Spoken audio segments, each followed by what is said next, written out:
Hello everyone, I'm Mark. Welcome to Mark Space. Recently, everyone has been talking about the topic of providing Ukraine with combat aircraft, and Ukraine has expressed a particular interest in obtaining F-16 Viper fighter jets.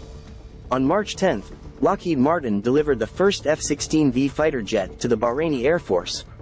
Almost at the same time, the United States has also approved the sale of two types of air-launched missiles, AGM-88B and AIM-120C8 to Taiwan, which will greatly enhance the combat capability of Taiwan's F-16V fighter jets. Because of parts and labor shortages, Lockheed Martin has a backlog of more than $140 billion in orders. Lockheed Martin expects a limited increase in production capacity in 2023, but it can stably complete 4 new F-16Vs per month, and the production will not improve significantly until 2024.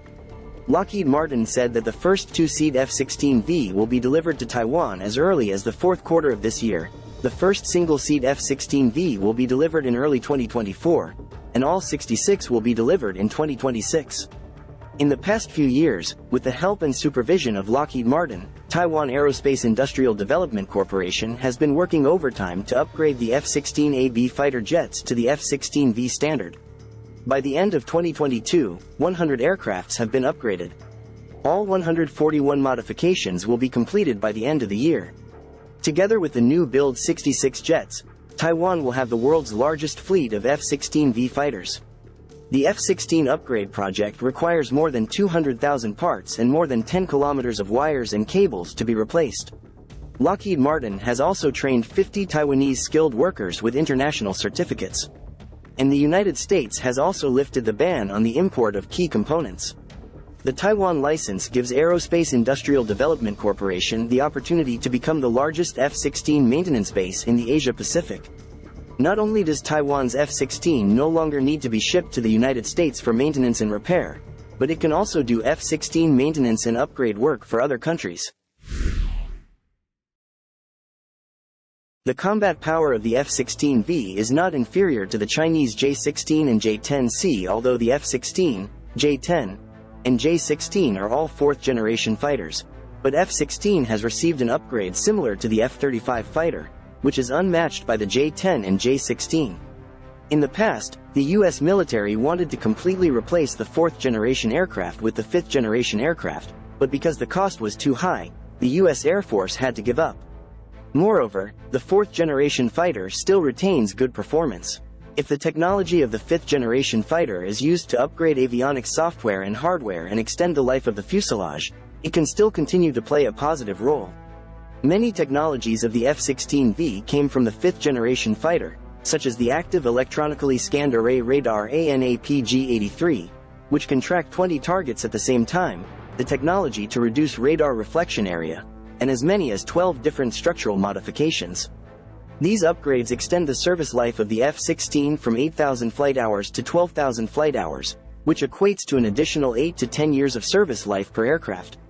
The radar cross-section RCS of the early F-16 was about 5 square meters, but the F-16V's newly designed exterior and radar-absorbing coating can reduce the RCS to about 0.1 square meters. That's a huge improvement. The pencil beam emitted by the ANAPG-83 radar can quickly change the scanning main lobe and azimuth angle, and perform multi-dimensional scanning of air targets, making it easier to find and accurately locate stealth fighters, which can greatly increase the probability of interception.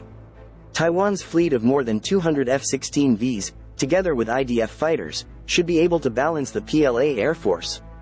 Because although the PLA has more fighters, there are also many aspects to be considered.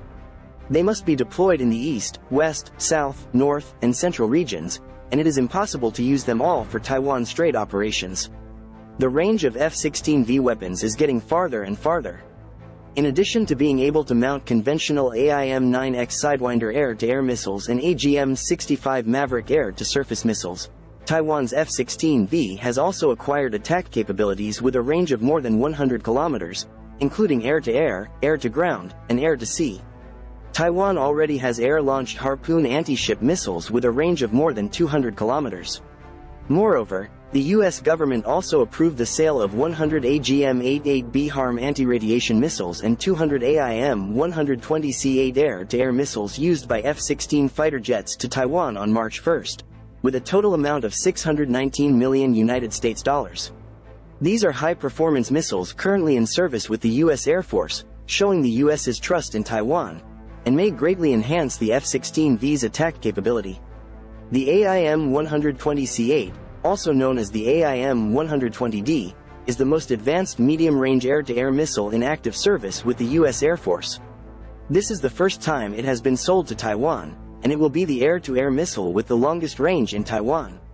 AIM-120D has further improved its off-axis mobile attack capability and range, with a range of 160 kilometers. It is also equipped with an improved two-way data link and GPS inertial navigation system.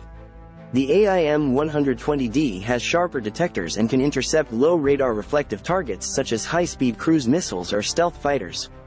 As long as the PLA planes enter the airspace over the Taiwan Strait, they will be within the range of the AIM-120D, which will have a full intimidating effect on the PLA planes. The AGM-88B HARM anti-radiation missiles are generally believed to have been substantially improved to the AGM-88B HCSM configuration, which has a maximum range of 180 kilometers. In terms of the F-16V's ground strike weapon, considering the range of the PLA's air defense system, the Taiwan Air Force gave up the JDAM bomb with a shorter range and chose the Joint Standoff Weapon AGM-154C with a range of more than 100 kilometers. The AGM-154 is a gliding bomb without an engine, with a total length of 160 inches, a folded wingspan of 106 inches, and a weight of about 1,065 pounds. The appearance adopts a stealth design with low radar reflection, which enhances the success rate when striking heavily defended targets.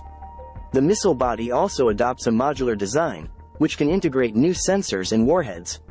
The AGM-154 can perform missions in day, night, or in bad weather, and has enough out-of-range projection distance to enable fighter jets to project beyond the killing range of most enemy air defense systems.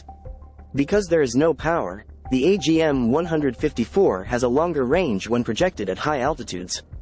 The maximum range for low-altitude projections is 13.8 miles, and 80 miles for high-altitude projections. The U.S. military has fired more than 400 AGM-154s in multiple wars. The AGM-154C type purchased by Taiwan was developed for the U.S. Navy and began mass production in 2004. It is equipped with BAE Systems 500 pounds warhead, which is made up of a WDU-44 shaped augmenting warhead and a WDU-45 follow-through bomb. The improved model AGM-154C1, in addition to attacking stationary targets on land, can also attack moving targets at sea. After receiving the AGM-154C weapon, Taiwan's F-16V fleet will no longer need to use shorter-range laser-guided bombs or Maverick missiles, and can launch attacks outside the enemy's air defense network. If it cooperates with the Wan Qian air-to-ground missile carried by IDF fighters, it will definitely make it more difficult for the enemy to counter the National Army's ground attack and increase the deterrent resistance against the Communist Army. Okay, that's my talk today. Please continue to pay attention to Mark's Space, and see you next time.